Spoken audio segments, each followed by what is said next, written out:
अब समझना शुरू करिए। अब अपनी बहू को समझो ये क्या है, बेटे को भी समझो अब क्या है। क्योंकि आदमी एक ऐसा प्राणी है जो रोज बदल जाता है, रोज उसमें नयापन आता है, नवीनता आती है। इसलिए आदमी को जब मिलो आप तब उसको फिर से रीडिंग करो, समझो और उसके बाद उसके साथ में व्यवहार करो। और जो आदमी को रीडिंग करना जान जाता है, आदमी को पढ़ना जान जाता है, आदमी को समझना जान जाता है, वो आदमी जिंदगी में कभी फेल नहीं होता है। इसलिए आदमी को रीडिंग करो। BA की डिग्री प्राप्त कर लेना आसान है, आदमी को समझना बहुत कठिन है। जो आदमी आज ईमानदार है कल ईमानदार रहेगा कि नहीं रहेगा ये संदेह की बात है। जो आदमी आज आपसे प्रेम करता है कल भी प्रेम करेगा कि नहीं करेगा ये थोड़ा संदेह की बात है। जो आदमी आज तुम्हारा बहुत ख्याल कर रहा है कल ख्याल करेगा कि नहीं करेगा ये बहुत डाउट भरी बात है।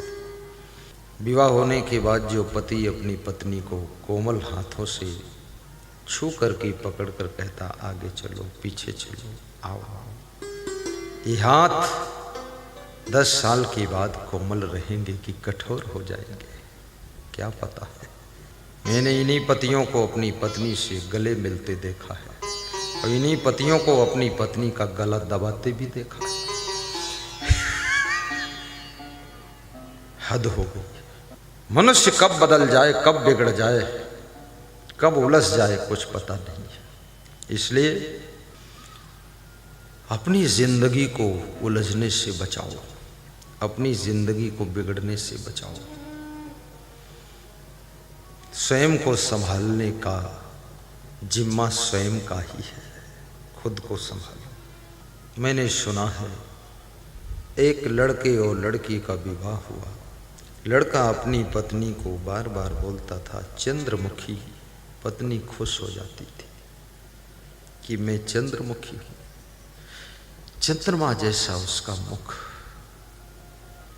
ये मुख भी बहुत विचित्र है। हर आदमी अपना अपना मुख सुधारता है, पीठ का किसी को ख्याल नहीं। मुंह कितना सौभाग्यशाली है, कितना क्रीम पाउडर लिपस्टिक नाना प्रकार के केमिकल इस मुंह को मिल जाते हैं। पीठ पीछे रोती रहती कि हमको कुछ नहीं मिला।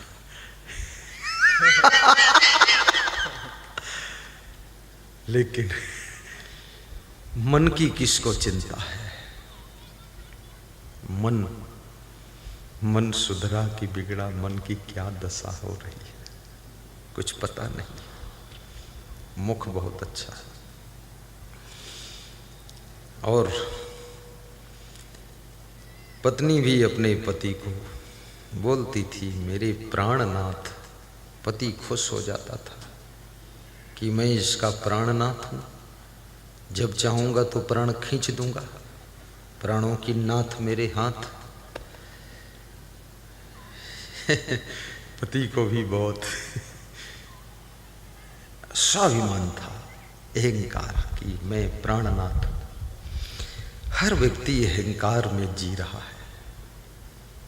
कुछ उसको अधिकार मिल जाए, लोग अधिकार को पाकर अहंकार में डूब जाते हैं। बहुत खतरा है अहंकार।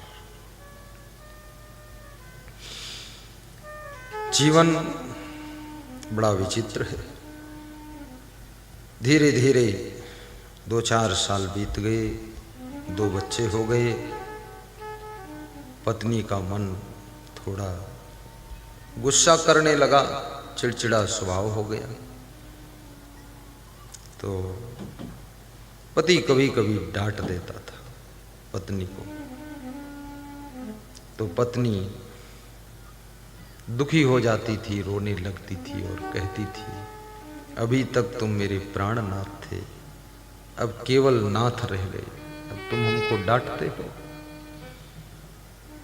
तो पति बोला पहले तुम चंद्रमुखी थी, अब गुस्सा करती हो, अब तुम चंद्रमुखी नहीं अब सूरजमुखी हो गई, सूरज में गर्मी आती है। पत्नी ने कहा परिवर्तन प्रारंभ हो चुका है, थोड़े दिन बाद और परिवार बढ़ा, जिम्मेदारियां बढ़ी, टेंशन बढ़ी, लड़ने झगड़ने लगे।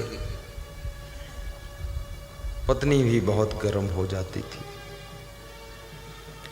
जब ज्यादा क्रोध आने लग जाए तो समझ लेना अब तुम्हारे घर का विकास रुक जाएगा। जहां बहुत क्रोध आता है, जिस परिवार के लोगों को गुस्सा बहुत आती है, उनकी उन्नति रुकने लग जाती है। सुमत, सहनशीलता, परस्पर का प्रेम उन्नति का द्वार खोलता है। जब तुम बात बात में गुस्सा करने लग जाओ, उलझने लग जाओ, अच्छी बात भी सुनने की सामर्थ्य न रह जाए, तो समझ लेना अब तुम्हारा परिवार बहुत पीछे चला जाएगा। अब ये घर में नई पेंट लगाने के पैसे नहीं रह जाएंगे। पुरानी गाड़ी खटारा बस चलती रहेगी, गाड़ी बदलने के पैसे नहीं बचेंगे। क्योंकि शाश्वत सत्य नियम है, जहां सुमति तहां संपत्ति नाना, जहां कुमति तहां विपत्ति निधाना। ये मानस की चौपाई है, इसमें जरा भी गलत नहीं है। इसको 3 बार गाइए, इसका प्रभाव आपके दिल पर पड़ जाएगा। काम धाम की फिक्र छोड़ करके सत्संग में बैठ जाइए, ध्यान से सुनिए, चित्त लगाकर सुनिए। कुर्सियों का भी इंतजाम है, जिनके घुटनों में दर्द, कुर्सियों पर बैठ जाइए और हिलिए डुलिए मत, जाइए मत, उठिए मत, ये बीड़ी उड़ी पीने भी मत जाइए। कितने लोग मैं देखता हूँ आधा घंटे में ही उनको न जाने क्या जरूरत आ जाती, उठ के चल देते। पूछो कहाँ जा रहे हो, बोले गुड़ाखू घिसने जा रहे हैं। ये गलत काम मत करो, ध्यान से सुनो। जहाँ सुमति तहाँ संपत्ति नाना। हो जहाँ सुमति तहाँ संपत्ति नाना, जहाँ कुमति तहाँ विपत्ति निधाना, जहाँ सुमति तहाँ संपत्ति नाना। सुमत ये बहुत बड़ी चीज है, छोटी चीज नहीं है। जहां सुमति तहां संपत्ति नाम।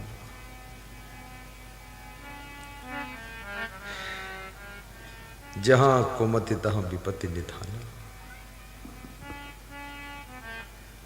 पति पत्नी का प्रेम घर में लक्ष्मी भर देता है।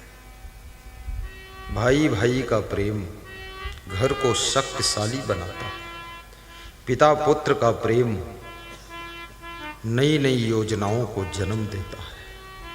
सासू बहू का प्रेम घर की शोभा को बढ़ाता है। ननद और भाभी का प्रेम घर को मंगल भवन बना देता है। चाचा और भतीजे का प्रेम घर की एकता को मजबूत कर देता है। देवरानी जेठानी का प्रेम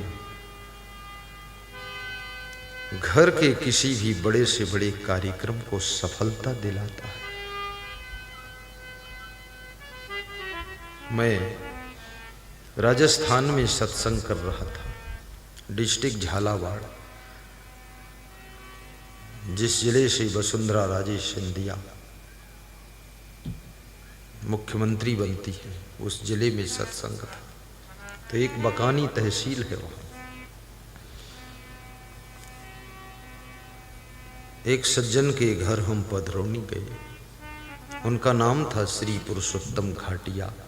पत्नी प्रेमलता घाटिया, उनके भाई गिरिराज घाटिया, भेरूलाल घाटिया, जगदीश घाटिया, नारायण घाटिया, नंदलाल घाटिया, ये सब पिता चाचा,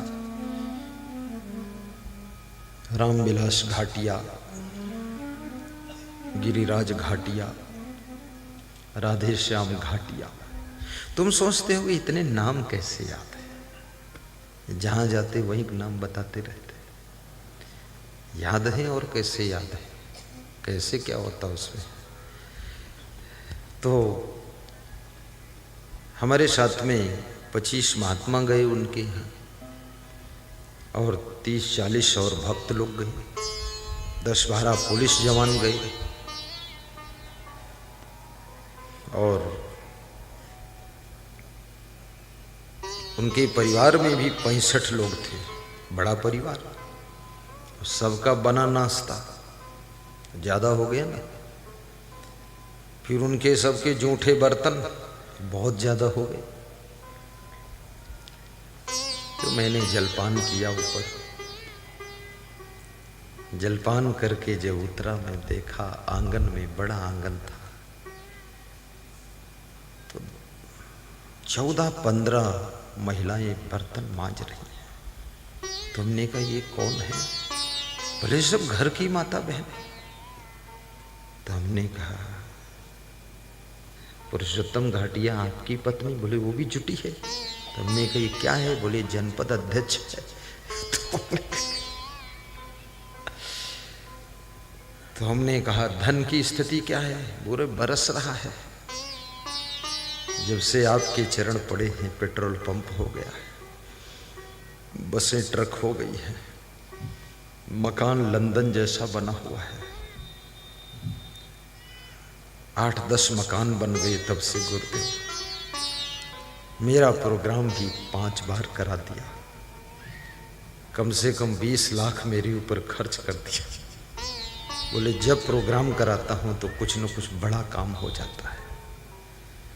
दान किए धन ना घटे, कही गए संत कबीर।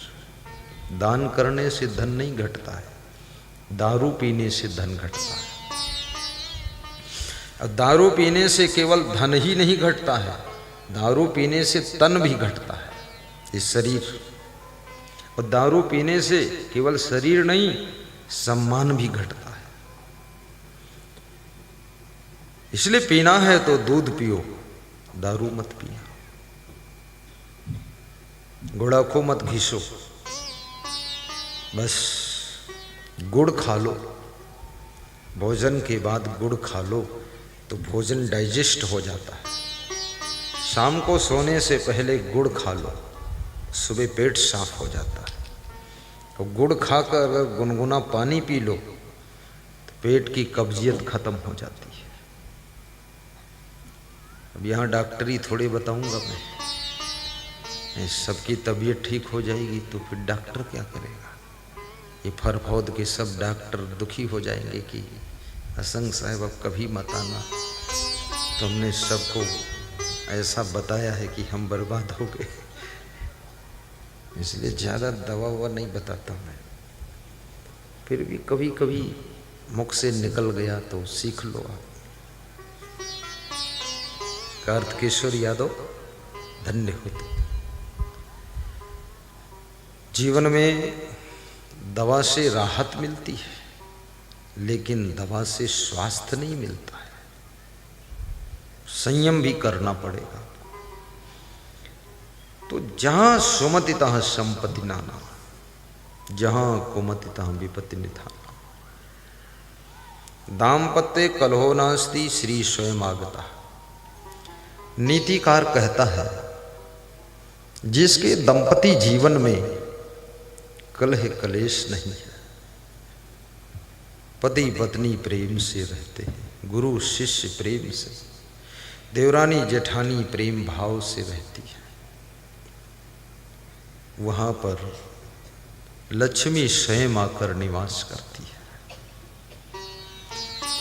धन कैसे आएगा इसकी चिंता मत करिए, हम प्रेम से कैसे रहें इस बात की चिंता करिए। क्योंकि जहां प्रेम होता है वहाँ धन तो छाया की तरह आता है, वहाँ सफलता भी आती है, उन्नति भी होती है। आप देखिए भगवान श्री राम के भाई भाई में प्रेम था तो अयोध्या में कनक भवन बन गया। रावण अपने भाई को लात मारकर निकाल देता है, विभीषण का अपमान करता है, भाई भाई में कुमत है तो रावण की सोने की लंका भी राख हो जाती है। तुम देवरानी जेठानी बस प्रेम से रहो और कुछ मत करो, चिंता ही मत करो, देख लेना क्या हो रहा है। मिट्टी छूओगी सोना बन जाएगा। यदि तुम्हारी देवरानी कोई एक सामान ज्यादा ले ले तो उसको दूसरा भी उठा कर दे दो कि ये भी ले जाओ। जय हो देवरानी की।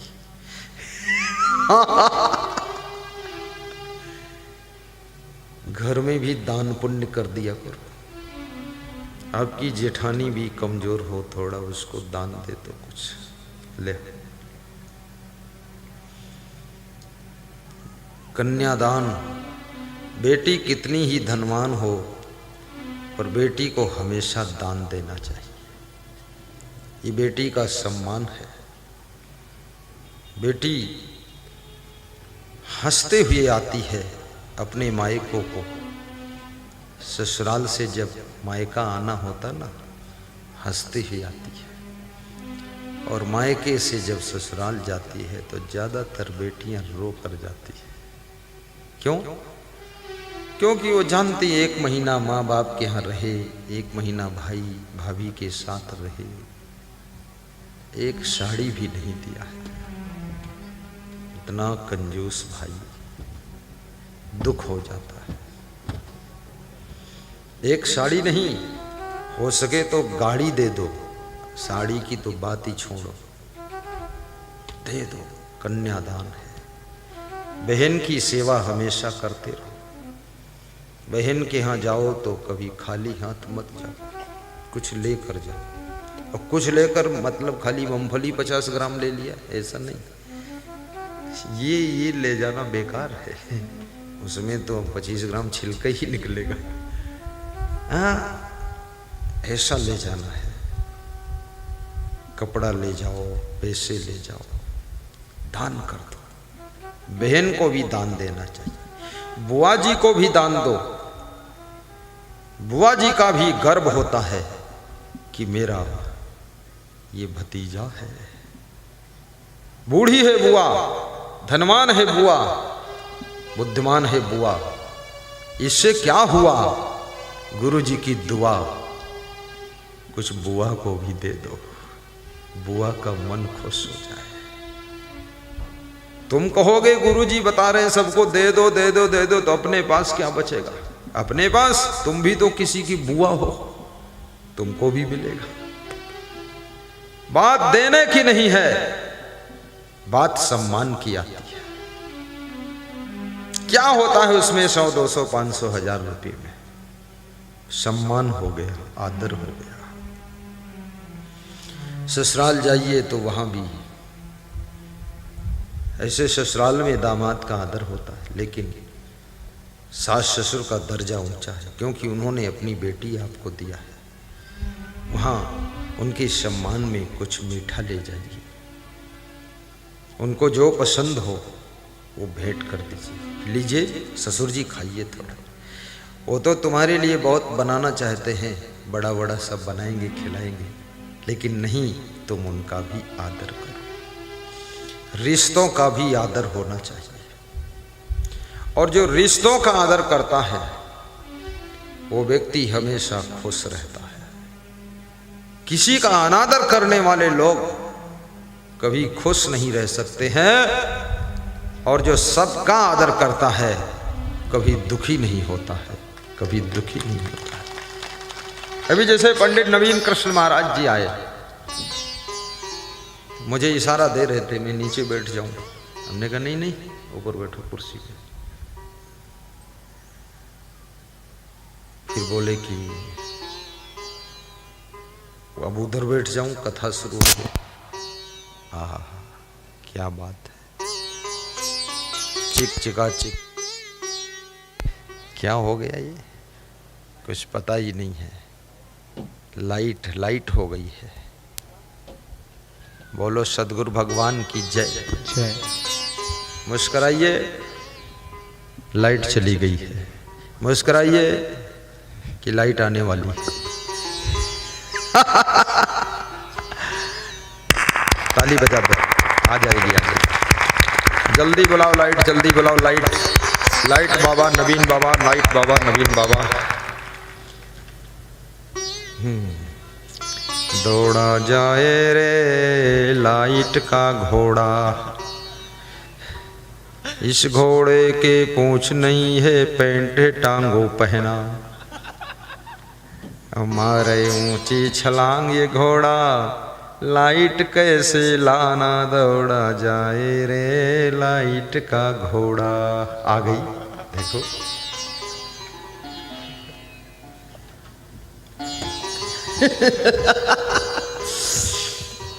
साहिब बंदगी साहिब। चलिए स्टार्ट करिए।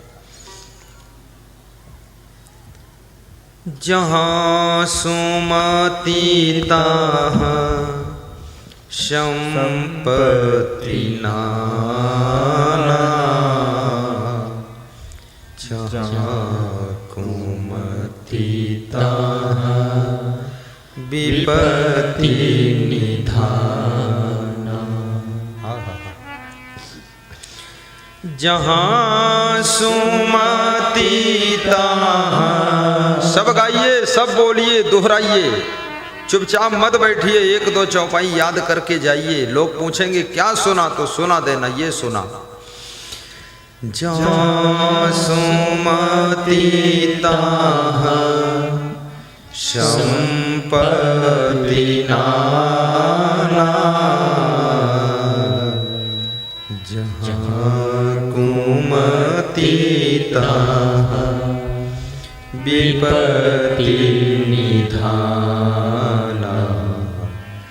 जहाँ कुमति तहाँ विपत्ति निधाना। लोगों के घर में कुमत क्यों पैदा होती है, कैसे पैदा होती है, कुमत कैसे आती है, इसका फार्मूला है। जिस घर में आलसी लोग होंगे उस घर में कुमत बढ़ेगी।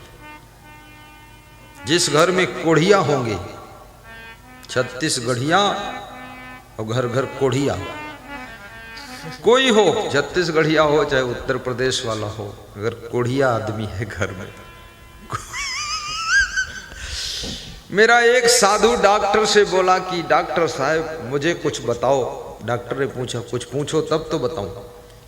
बोले मेरे से सवेरे उठा नहीं जाता है, उठ नहीं पाता हूं सवेरे जल्दी। तो डॉक्टर ने कहा तुम कोढ़िया हो। तो वो साधु उठकर चला गया। बोले हो गया जवाब। अरे आलसी हो, कोढ़िया हो, पड़े रहते हो, सोकर उठते नहीं हो, डॉक्टर से दवा मांग रहे। उठने की भी कोई दवा होती है, लेटने की कोई दवा नहीं। लेट जाते हो तुरंत, 10-10 घंटे सोते हो, बोलते उठा नहीं जाता है। आलसी कहीं का। जिस घर में आलसी होंगे उस घर में कुमत फैलेगी, और जिस घर में क्रोध करने वाले लोग होंगे उस घर में कुमत फैलेगी। सहनशीलता की आवश्यकता है। कभी आपका पति कुछ बोल दे, सह लीजिए। हर व्यक्ति को जवाब नहीं देना चाहिए, थोड़ा सुनने की भी क्षमता रखो। मुस्कुरा कर सुन लो, गम खा। कभी सासू को समझाती है, सुन लीजिए। और सासू भी समझ ले, ये भी देख लो बहू क्या तुमसे अधिक बुद्धिमान होशियार तो नहीं है। मेरे गुरु ने शुरू में तो मुझे आत्मज्ञान दिया, उसके बाद मेरा गुरु कभी मुझे समझाया ही नहीं। तो हमने कहा गुरुजी समझाओ ना। बोले समझाऊं क्या, जितना समझाना है उससे ज़्यादा समझ आ चुकी है। अब ज़्यादा इंजेक्शन लगाऊं तो ओवरडोज हो जाएगा। तो अगर बहुत समझदार है तो समझाना नहीं चाहिए, नहीं, फालतू नहीं। और शास्त्रों में लिखा है कि परस्पर का प्रेम घर का सुख है, परस्पर का द्वेष घर का नरक है। जहां सुमतितः संपत्ति नाना, जहां कुमतितः विपत्ति निधान। अपने पति का भी सम्मान करो, आदर करो।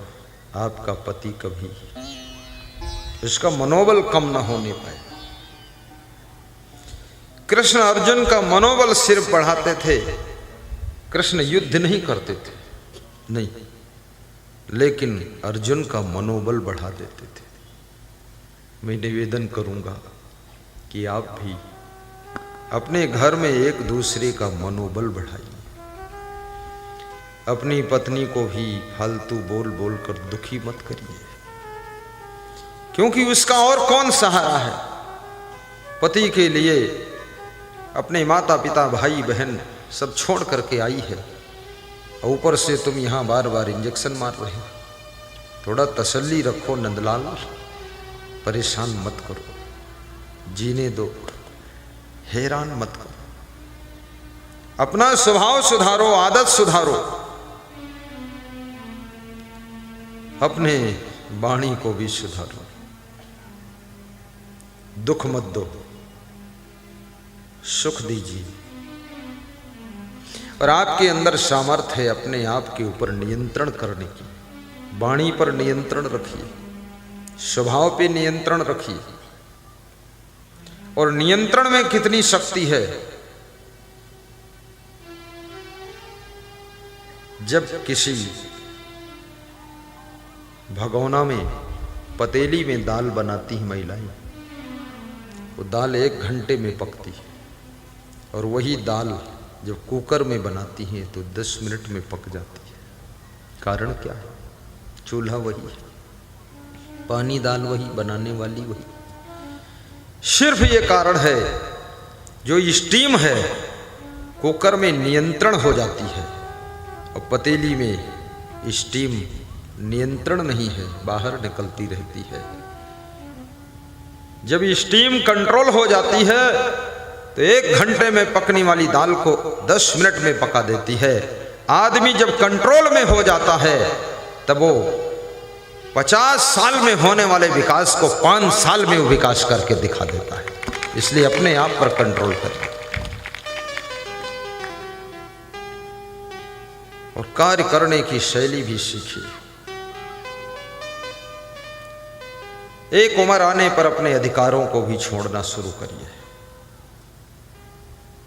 मरने से पहले मर लिया प्रकाश, मरना फिर कहां। प्रकाश नाम के एक संत हुए हैं, प्रेमपाल दास। संत को पहचानो, प्रकाश नाम था। तुम्हारा नाम प्रेम प्रकाश, प्रेमपाल। मरने से पहले मर लिया, बहुत बड़ी है बात ये। मरने से पहले मरने के बाद अधिकार छूट जाता कि नहीं छूटता? मरने से पहले मर जाओ। देखते देखते आश्रमों के महंतों को, गुरुओं को भी मरने से पहले ही अपना अधिकार अपने किसी महान शिष्य को सौंप देना चाहिए। उसको महंत चुन दो, उसको वहां का अधिकारी चुन दो। आखिर मर जाओगे तब वही अधिकारी होगा, और अधिकार के लिए तुम्हारे 10 चेला लड़ भिड़ करके आश्रम नष्ट कर देंगे। इसलिए जिंदा में ही किसी का चुनाव कर दो, ताकि तुम्हारे देखते देखते ही तुम्हारा चेला आश्रम को जंप दे दे, ऊपर उठा दे, उन्नति की ओर ले जाए। कितने लोग सोचते हैं अधिकार दे दूंगा तो मेरा सम्मान चला जाएगा। कहां सम्मान चला जाएगा? सम्मान है भी कि चला जाएगा? सम्मान है ही नहीं, चला कैसे जाएगा? नंगा नहाए और निचोड़ने का डर। जब कुछ कपड़े नहीं पहना तो निचोड़ोगे क्या? जब सम्मान है ही नहीं तो चला कहां जाएगा? ये कहां चला जाएगा? मेरी 23 साल की उम्र में, मैं 23 साल का था, मेरे गुरुजी ने पूरा अधिकार मुझे दे दिया। अधिकार देने में क्या, एक तिलक लगा दिया और चादर बढ़ा दी और कहा बस हो गया।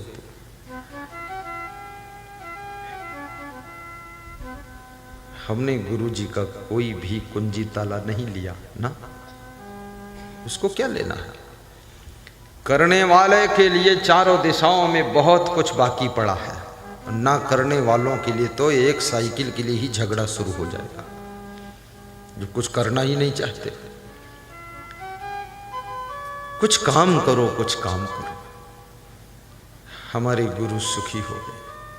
हमारे गुरु 6 बजे नाश्ता सुबह कर लेते हैं और नाश्ता करके थोड़ा टहलते हैं, पैदल चलते हैं, उसके बाद आकर के थोड़ा सो जाते हैं और 7-8 बजे फिर सो जाते हैं। सुबह 1 घंटा सो लेते हैं, फिर उठते हैं तो स्नान कर लेते हैं। स्नान करके फिर बैठकर अध्ययन करते हैं, प्रवचन सुनाते, दर्शन देते हैं।